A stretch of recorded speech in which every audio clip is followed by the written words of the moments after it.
guys, my name is Lela Sophia. I am an artist and fine jewelry designer. If you like contemporary fine jewelry, if you like luxury handbags, all things interiors, and I have some fun videos for you. You guys, I have been meaning to make this video for like a year, okay? One of my most favorite things to do, one of my highest passions that brings me so much joy, honestly, is organizing and wearing my jewelry in different fun ways that hopefully are unique, but still, you know, I don't know, just hopefully are as authentic to myself as possible. Today, I am going to show you and tell you how to layer necklaces. But first and foremost, if you guys are new here, thank you so much for tuning in. I can't wait to see you in all of my future videos. Make sure that you like this video, subscribe to my channel, follow me on Instagram at Lela Sophia Jewelry. I put out videos every Wednesday, Friday, and Sunday, and so I cannot wait to see you guys in the next one. Okay guys, as you know, I do indeed have my own line of fine jewelry, my eponymous brand, Lela Sophia Jewelry, that turned 4 years old this last March, so it's been a little bit over 4 years that I've been designing and making all of my pieces. They're all handmade by myself in New York City. I am so blessed because this was a really long, you know, 15-year long dream of mine. That sounds really dramatic, but it's probably very accurate. And one thing that, like, I always think, oh, my rings are what people know me for. But the thing that people not only like, it's like compliment, you know what I mean? Not to sound that wildly conceited, but the thing that people ask me about the most is my necklace curated stack, because this has been a solid, I'm gonna be generous and say 10 years, but I'd probably say like 15 years of me always trying to make sure that my necklace stack is the most me, that I always have a necklace stack going on in some way, shape, or form. Even in high school, buying fine jewelry from the streets in Soho where I was staying every weekend to Urban Outfitters, okay? That is the real truth. Me, my, you know, 13-year-old self to my 16-year-old self, that's where I was going. And honestly, the love, the true love that I have for necklaces in particular, I think has been the longest standing love of any kind of jewelry. And it's probably, no, the first piece of jewelry I think I was ever gifted when I was 10 was a Tiffany, like not the dog tag one, which I love, or the Tiffany little tag one. I got a heart, which was personally engraved. It's, you know, it's in a very special place. Don't worry, I will pass it down to my kids, and hopefully I'm gonna have to write a special note somewhere that cannot leave my family, okay? However, I think necklaces was the first thing that I really was like, oh my goodness. So long story long, I feel like my necklace game is what I've been working on the hardest and the longest, and it's changed a lot over the years. And so I actually think I've picked up some really fun kind of tips and tricks to tell you guys, because honestly, like, it seems easy, and then you try and it's kind of not. Like, even this is why finally today is the day that, that I'm putting out this video, because literally I have been, which I'm now wearing as my bracelet, I'm like a cat. I have like, you can find me, you know, if you're looking for me, you can definitely find me. I've been so obsessed with my jumbo Epithet medallion. It's very hard to show, kind of like flat gold on camera. There we go. That just simply has a Lela on it that I am completely obsessed with. I made this as a part of my line this October. So like, I don't know, 7-8 months ago. And I got so obsessed with it that I really just wore that kind of centrically. And then because it kind of never gets easy, but I'm hopefully gonna give you these tips and tricks to make it really fun, even if it's not super simple. Because even after I was like, yeah, you know, I miss like really layering, doing a crazy, insane layer. Also, it's summertime, you know what I mean? Like, we're out here getting some sun, walking around. I really wanted to layer things up, and I was sitting on my bed for about solid, I was gonna say 45 minutes, it might have been an hour and a half, trying to figure out my lengths and what I wanted where. So yeah, it was definitely time for this video. I have some very quick, hopefully some very quick, I will try my hardest to make actually concise points, which I'm not very good at. I love to go into detail. And I really think that the first one is the most important, and it's a little bit counterintuitive. Ooh, these two kind of go neck and neck. So I'm gonna go ahead and say this one first. It doesn't really make a lot of sense, but because we're talking about layering necklaces, your chain lengths, knowing your measurements for your personal body and size, shape, type, neck shape, width, circumference, and all of those things, like literally all of those things, that is kind of the most important part. And also, you know, hi, hello, I'm over here if you guys need any help, especially if you're in the New York area or want to ship things to me. Find yourself a jeweler.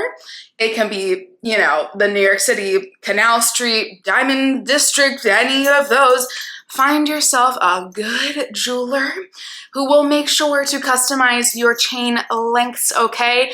I think that that is pretty much where all of the magic lies, making sure that the lengths in your chains are perfectly matched per chain, because if you all of a sudden want to go onto, let's say, Medallion or Catbird or something, and all of a sudden you get 4 amazing pendants, but they all come on 16 length chains, you're gonna have the same. First of all, Catbird, I'm sure, is a place. I'm sure both of those places actually could probably do custom, you know, lengths. Knowing what works for you, like a 16-inch does not work for me. I know that 17 is like it's kind of, my herringbone is an 18, but because it's we'll get into that in a second, because it's not a pendant, it almost sits on me like what a 16-inch would be. A 17-inch is the, you know, the shortest I can go, and also knowing your longest length. Of course, it's cool if you want to do like a really drop down, but how do I say this with the most decorum as possible? Okay, I don't even know if that was a real phrase.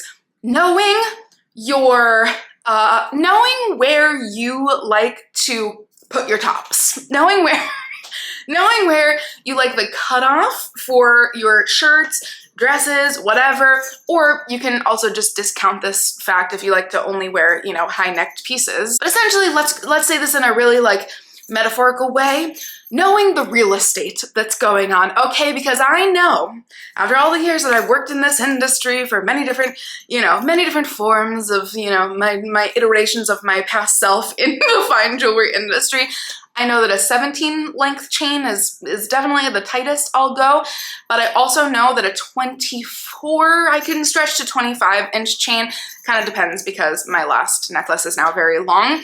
That's my happy real estate right there. Measure yourself. Sounds really weird. Get to know the real estate of your own, what's going on, you know, here, because then it's really cool. You can start to build from that. And my rule that I remember having clients, my gosh, like again, when I was working in multi-brand stores, when I've worked with different designers, I've done, you know, years, lots of very, you know, detailed work in the industry, especially when I owned my own store. My rule of thumb was always every next, which I can break now that I know this, you know, this base level rule. The kind of basic thing is every length that you want to go down, I don't know how to properly say this, the next length or the length above should be 2 inches, 2 inches specifically above or below the one that is your kind of base anchor, which is the next point. What a good transition. 2 inches translates to 1 inch of a drop-ish, again, because, you know, we're human, we're organic figures, we're not a square. We're not a mannequin, so it'll change throughout the day when you move and everything, but 2 inches, because it's then divided by 2, you know, again, we're a human being, so it goes around something. 2 inches then adds, it gives you, I'd say like 3/4 of an inch to an inch of a drop in between each chain. And then you can break that something like, I literally have my Venus of Willendorf that I love so much that I was like, yes, we're busting her out. I love her. My Venus of Willendorf is on a 20-inch chain, and then my Akam Wise amulet is on a 19-inch chain. And so they kind of just like gingerly overlap a little bit. That's breaking the rules, but you gotta follow them to be able to break them. Unless you just, I have actually seen some really cool people in the past that just like do like 8 different, you know, 20-inch chains. That might be a tangling nightmare. So know what you're getting into. Oh yeah, that's the bonus of knowing that 2 inches per chain, or you can go longer if you want like a really cool drop in between. 2 inches per chain is also like the perfect ratio to not have them get super tangled. As I already hinted at, my next, but also maybe first, should be kind of the first point, finding a base piece, which again can be broken. The rules can be broken, but of course, I feel like, yeah, I guess this has been a really long time ago that I figured this out, but finding one particular, it can be a couple, but finding one piece that you're like, ooh, this is the girl. This is my foundation. This piece speaks to me, okay? This is going to be the piece that I'm going to base all of my other pieces around. Find that one first. I promise you everything else will kind of fall into place. When you find, obviously, maybe it's not obvious, but I think I'm pretty sure it's obvious in my stack today, my current stack, which again, you know, changes quite, I don't know, it's been changing less frequently recently of the last like 6 or 8 months, but again, I really just fell in love with my jumbo epithet medallion. This was the base for several months, like 6 months. For real, and honestly, my Wise amulet, which you guys are seeing on the screen, so I'm not just holding this up for you to be squinting at, my Wise amulet, the very first piece that I handmade for my jewelry line, she's the center. She's the centerpiece. She is forever and always. Like, I just have to get, I think it's okay for me to say that this is my favorite piece that I've ever made, because there's something just not, you know, it's like, I feel this way about albums. There's something magical about the first album. There's something magical about the first piece. I could name you 80 different examples of that in the handbag community or, you know, jewelry designers. It's just, there's something really fun about that.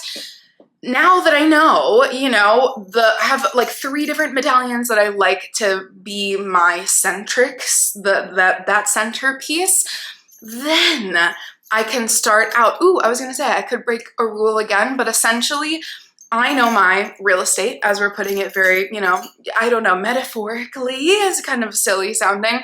I know that a 20-inch chain sits really, really nicely, kind of not like exactly center, but center of where, maybe it is exactly center. Center on where I want to be wearing. Also, I think I just have a very long torso. I definitely have a very long chest, and so I definitely, you know, have some room to work with, you know, some really fun gold.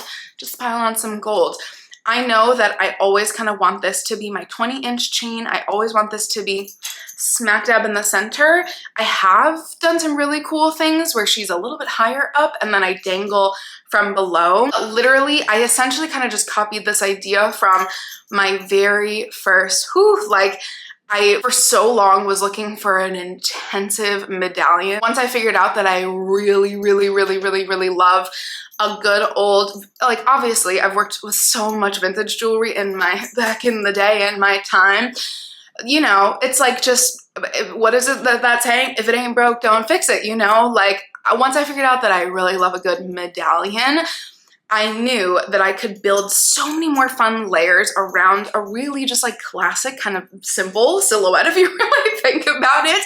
To give some examples, Founder is obviously the OG. One of my, like, I'd say, because this is a wild statement, my most, like, you know, my most elevated first, you know, necklace layering combo. I was literally 24. I don't know who I thought I was, but I definitely I worked with foundry pieces so intimately. I love foundry pieces, and the strength, the lion medallion, that was like my first, again, real big girl, like, again, and because I worked in the industry, so I feel like now I seem like I was so young looking back, but literally that was like when I put that on myself for the first time and I started layering all of my pieces around it, I was like, something is happening here. It was really quite special, to be really honest with you. All of the foundry medallions, and now there's like so many more, especially since COVID. Like, oh my, I kind of can't keep up. They're amazing layering pieces. In my own line, I try really hard. My first entire 2 collections, and then some, you know, fun pieces here and there, were all medallions, because vintage, you know, because vintage jewelry is what I knew, what I loved. And having that anchor, literally basing them off of ancient Moroccan coins. Again, you guys know my story, but essentially a lot of Amazigh jewelry has like really beautiful kind of smaller to larger medallions all encrusted, and that is just something that I loved and admired for so long, so I kind of did my own little spin on it. My other favorite brand, you guys know who I'm about to say, okay, Aisley. Because the medallions of all medallions, my goodness, there are so many, again, vintage, like some vintage Van Cleef medallions. Oh my God, I could faint, like I could pass out. Oh my goodness. There's so many amazing, just like unbranded vintage medallions. There are so many amazing medallions. So, you know, if you like that look, I get that it's not for everybody. I'm aware, don't worry. But if you like that look, having a really cool staple piece as your center is definitely kind of makes everything else easy. And not easy, but I think it's something that sparks that much joy, then you can find really fun things to add, you know, all around it. Then I look at, this is my third point, then I look at the rest of the pieces almost as a vignette. So artsy, so ridiculous of me. So ridiculous sounding of me, I am aware. But if we think about it in painting terms, right, this is different than photography, because in photography, what is that, the three-quarter rule? I don't know, I took a photography class a really long time ago. I just wing it these days. Listen, okay, I'm very particular. But if we think about it in painting terms, so not where it's off to the side, if we think about a vignette, something that you literally are basing as the centric of your little art form that is the really fun world of fine jewelry. Finding other pieces that spark joy and also complement the little story that you're trying to tell is really, I'd say, kind of the next biggest piece. And also playing with the weight of what your biggest medallion is. If it's something small, then you want to make sure that Catbird is another perfect place, because I have gifted these so many times. You probably received one of these from me if we're here with each other. Like the tiny little baby, what are they called again? Oh my God, the amount of times that I've bought them. I've bought myself several. I forget what they're called, but the little miniature Catbird collection that came out like 5-6 years ago, she was obsessed. Those, if you're getting like a kind of if we're starting not at the ridiculous Lela Sophia level, which is, I completely understand and honestly might be, you know, recommended. If you're gonna start out with like, let's say a medium to small size coin medallion or something really fun that's vintage, then go down from there. There are so many places. And also, hello, like you can collect them, you can interchange them, but something like those tiny little beautiful pendants from Catbird, perfection to layer on top or on bottom. Go with, you know, they don't have to be completely proportionate to one another, but finding something that works is really fun and then also gives visual interest. That was like completely vague. Finding something that works, finding other pieces that complement one another size-wise first is definitely really helpful. And then you can go for things like shape. Like I, for example, always like if I'm gonna have, you know, my staple, I also have a diamond medallion a diamond shaped medallion that I wear a lot, especially when I first made it. Oh my God, I was literally obsessed. You couldn't take it off of me, my Sahar medallion. But let's say you're going for a simple circle. Circles are so organic and so, you know, it's like they're spready. It's like they're visually symmetrical most of the time. And so instead of having something that's then horizontal, I like to go something that's vertical. So I've most of the time put a really cool vertical medallion. This has been my snake medallion at points. This has again been a diamond shaped medallion. That has always been a really fun thing to anchor the bottom of my stack with, because I always like to do my heaviest piece in the center and then something that's larger, but maybe not even heavier, like something that could just take up more vertical space. I find kind of draws your eye. I'm just realizing this now, we're almost making a little diamond shape so that there's visual interest. I didn't realize I had so much to say in this video until I start talking about it. My cellar is coming out. Sorry guys, I'm not going to lie. All right, let's wrap this up. Creating some visual length is also really helpful in like making a literal story. And then kind of honestly, your top piece, if let's say we're starting out with a 3-layer, I didn't even say that because I'm getting really excited. Let's say we're starting out with a 3-layer necklace, you know, layering situation. I'm aware that I'm wearing 4 right now, but let's start with the basics. 3 is always what I've, you know, started with and also styled in my shoots, whatever. The top one can kind of go rogue. Honestly, that's like the really fun one. I've like layered 2 of my little mini bouquet medallions. I had a lapis. You could not take that thing off of me. I wore a Jackie Ayush lapis, little, just like the cutest little stone necklace on right, like my top, somewhere in my top, whatever, my top stack for years. You could not get that thing off of me. I loved that piece so much. Like, go rogue. You can kind of have fun with the most highest medallion, whichever you choose. It could be a really fun shape, silhouette. It could be an animal. It could be like a little starburst. It could be something more organic or more abstract because you're kind of creating a focal point in that center. But then again, visual interest, my art teacher is coming out of me. Also, I realized my selling voice and also my art teacher voice is coming out. Embarrassing. I was like, oh, I'll just do this really quickly. No, yeah, it's typical me. Yes. Didn't mean for this video to sound so ridiculous. So there are my points. I think that this could just be so fun. I hope this hasn't been annoying anybody. I should do an ASMR episode, or I should just take this off, but I really love this. I didn't want to not have a stack without it. Anyways, I hope I haven't been annoying anybody. Also, that was way more chaotic than I thought. So I hope you took something from that, and also ask any questions down below because I will do a part 2 happily. So I love you guys so much. Thank you as always for watching, and I can't wait to see you in my next one. Bye guys.